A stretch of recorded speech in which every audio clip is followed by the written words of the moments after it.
Pertamina tidak ada kompetitor, rugi. PLN tidak ada kompetitor, rugi. PDAM tidak ada kompetitor, rugi. Ya, banyak perusahaan-perusahaan negara tidak ada kompetitornya tapi rugi. Karena apa? Semua di dalamnya biawak, penjahat semua di dalamnya.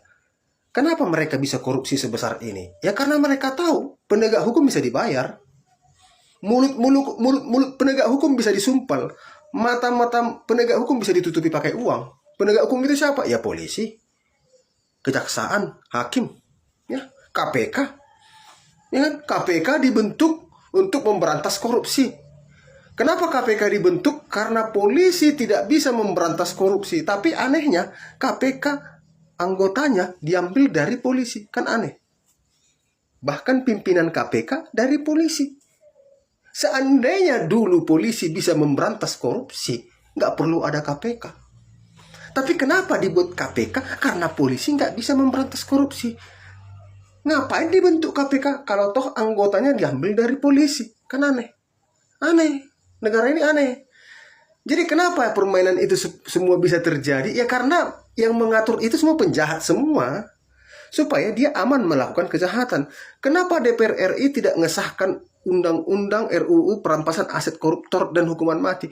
Karena di DPR RI banyak penjahat, banyak pencuri, banyak bermain dengan mafia.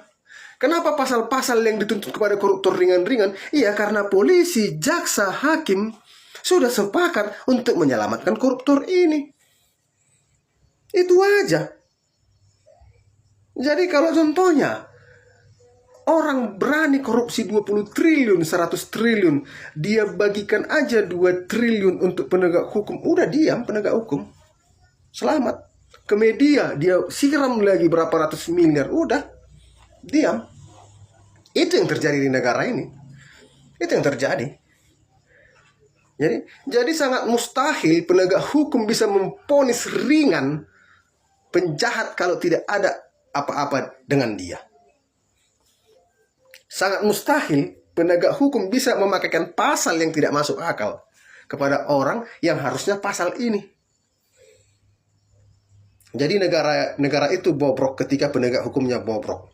Jadi 100% penegak hukum di Indonesia bobrok, bajingan. Jadi rakyat harusnya yang mengambil alih ini. Rakyat harusnya yang mengambil alih. Udah saatnya rakyat mengambil alih.